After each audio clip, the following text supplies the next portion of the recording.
Katika kufuata habari za leo nchini Jamhuri ya Kidemokrasia ya Kongo, tuanzie mashariki mwa nchi ambamo mapigano yanaendelea katika milima ya Minembwe, ambapo jeshi la Kongo na washirika wake wanapiga mashambulizi dhidi ya wapiganaji wa Twirwaneho walioshirikiana na M23 wakitumia ndege zisizo na rubani na ndege za kivita.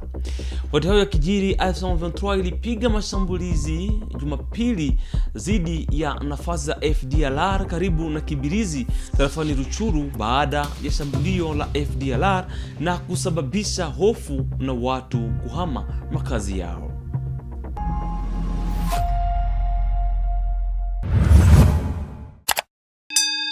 Hujambo. Mapigano yanaendelea katika milima ya Minembwe ambapo jeshi la Kongo likishirikiana na jeshi la Burundi na wanajeshi wa Zalendo linajaribu kuchukua tena udhibiti dhidi ya wapiganaji wa Twirwaneho wakishikwa mkono na M23. Mashambulizi yanahusisha pia matumizi ya ndege zisizokuwa na rubani na za kivita. Blaise Batabose ana maelezo kamili. Mapigano yameendelea leo Jumatatu Februari mwaka 2026. Mapigano makali yameendelea katika eneo hilo. Jeshi la Kongo likiungwa mkono na silaha nzito na ndege zinajaribu kusonga mbele kuelekea Minembwe. Vyanzo vya kiraia vinasema kuwa kundi la Twirwaneho linajaribu kuzuia shambulizi hili kuelekea Minembwe. Hata hivyo, tangu kupotea kwa Point Zero, FARDC wameshambulia vijiji kadhaa vya Wanyamulenge ambavyo viko chini ya Twirwaneho. Vita vinaendelea tangu jana hadi sasa. Mikenge iko chini ya FARDC. Hibu na Wazalendo, watu wa kawaida wanakimbia kuelekea Kamombo, Bijombo na Minembwe Kawera, alisema chanzo cha kiserikali kwa Kivu Morning Post. Licha ila tangazo lililotolewa mwishoni mwa wiki kwenye baraza la mawaziri Kinshasa, mjini Minembwe bado uko chini ya Twirwaneho. Kwa sasa ni vigumu kupata idadi ya waathiriwa wa shambulio hili kwa sababu interneti na simu zimekatwa. Mwisho wa wiki, mashirika la kiraia kama CRDH yenye makao Goma, Gakondo na Action pour les droits humains yalilalamika juu ya mashambulio ya drone kwenye Minembwe. Ushahidi ulikusanywa unaoneshwa kuwa ni nguvu za serikali za Kinshasa zimetumia drone na ndege Sokoi kushambulia maeneo ya wananchi wa Minembwe. Mashambulio haya yamesababisha majeuri miongoni mwa wananchi wa Wanyamulenge na uharibifu wa mali za kiraia, limesema taarifa hiyo. Moise Nyarugabo pia alalamika kwenye akaunti yake ya X juu ya ukimya wa Umoja wa Afrika kuhusu mashambulizo haya ya anga ya FARDC na Burundi dhidi ya wananchi wa Nyamulenge katika maeneo ya Minembwe. Na mashambulizi makali yameathiri Kibirizi huko Ruchuru Jumapili asubuhi, yakipelekea hofu, kusitishwa kwa shughuli za kijamii na watu kuhama kwa muda. Heritier Baraka ana maelezo kamili. Kulingana na duru za mahalia, wapiganaji wa FDLR wakishirikiana na kundi wa Wazalendo walishambulia mji wa Kibirizi Jumapili asubuhi kabla wapiganaji wa AFC M23 kuwajibu kwa shambulizi hiyo. AFC M23 ilirusha mabomu kuelekea eneo la Kaumiro linalotajwa kuwa ngome ya wapiganaji wa Nyarwanda FDLR, kundi linaloshutumiwa kuhusika na mauaji ya kikabila ya mwaka 1194 dhidi ya kabila wa Tutsi nchini Rwanda. Nguvu ya mlipuko hiyo ilisikika katika vitongoji kadhaa ya vijiji na kuzua hofu ya operation kubwa ya kijeshi. Duru za mahalia zaeleza kuwa silaha nzito zikiwekwa Kibirizi na Kabanda ili kushambulia maeneo ya FDLR. Katika kukubaliana na hali hii, ibada za kanisa zilisimamishwa siku ya Jumapili katika eneo la mashariki ya Kibirizi katika eneo la kitongoji la Bwito.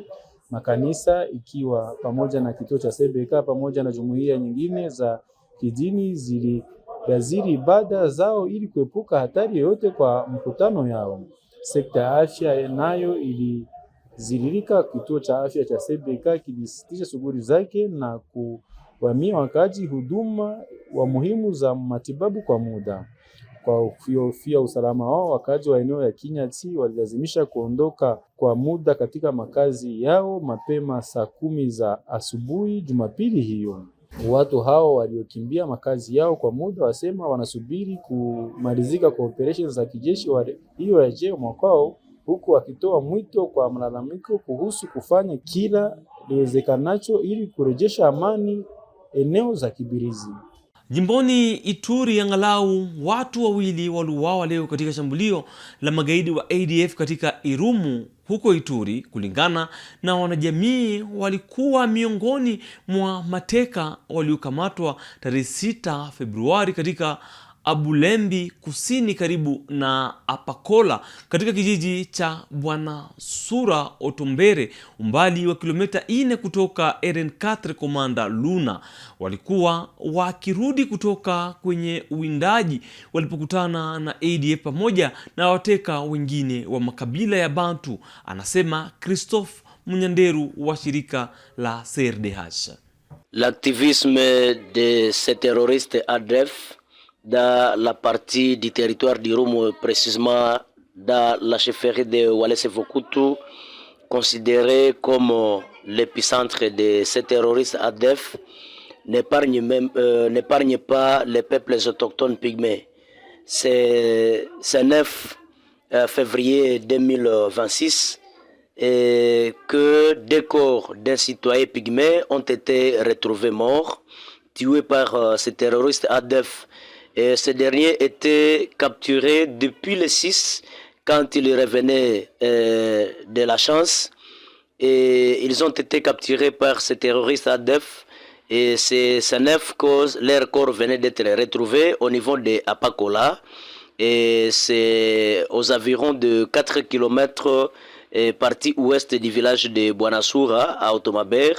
Et côté situé et environ dans la forêt qui se trouve du côté ouest de la RN4.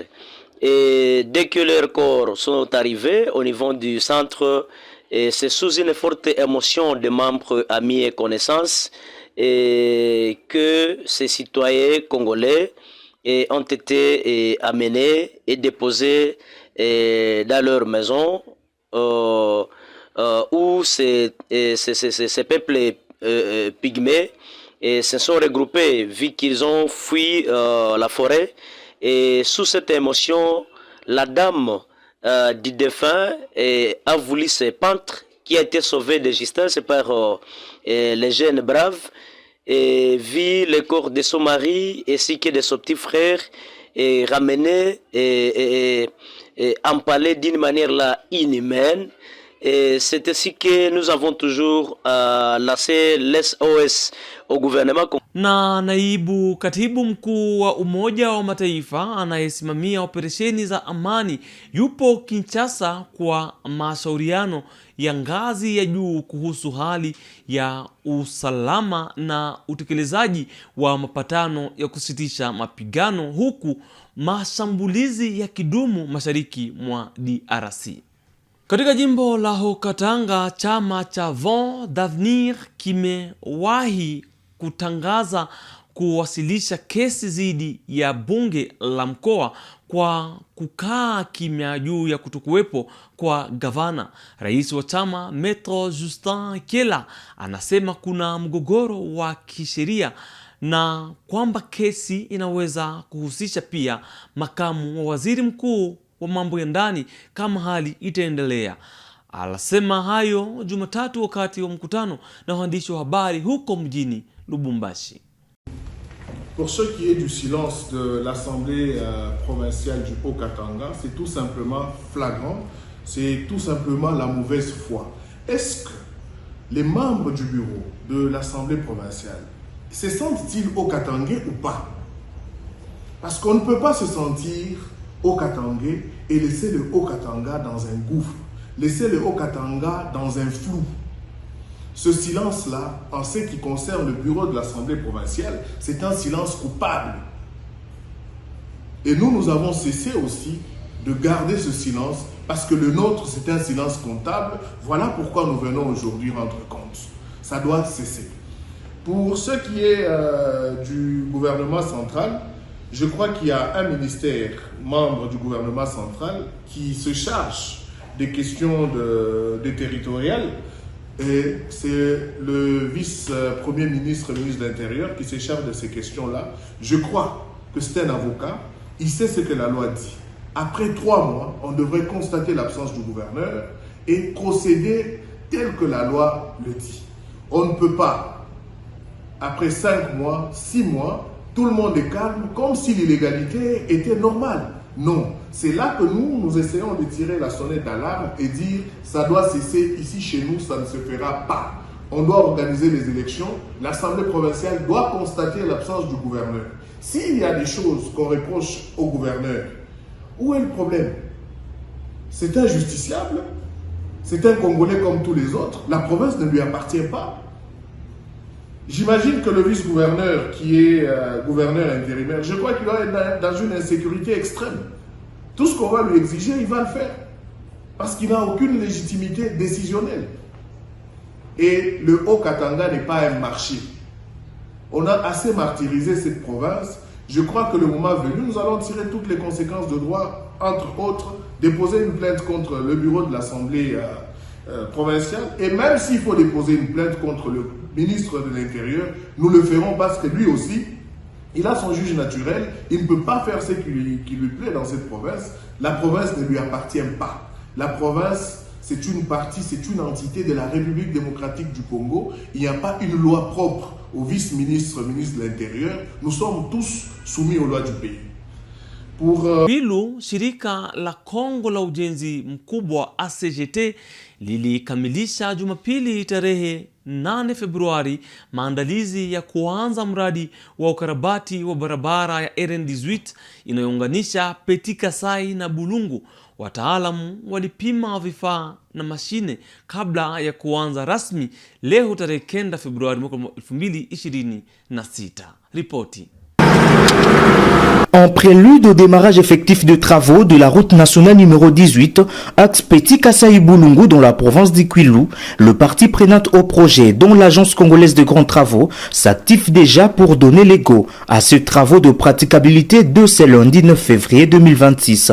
Ce dimanche, une équipe d'experts de la CGT s'est rendue sur le site afin de s'assurer de la disponibilité des engins ainsi que de tous les éléments nécessaires au début effectif des travaux. Sur ces tronçons stratégiques longs de 65 km, le bénéficiaire exprime déjà leur satisfaction et leur espoir de voir les conditions de circulation s'améliorer sensiblement.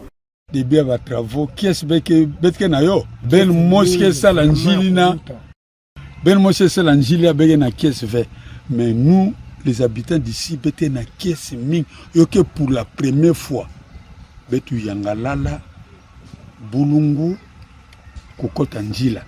Sambu, Nantan Wantama, Nzila par jour va lutter même 50 véhicules aller-retour, que coin d'un côté arrive droite à Kwilu. Mais Bobuta la bande souka, ti l'area, ben mon attaque comme nous me lutter, Nzila qu'elle veut, bete na kiese ming vraiment soutien na président République, soutien na Beno, vraiment qu'est-ce que ming.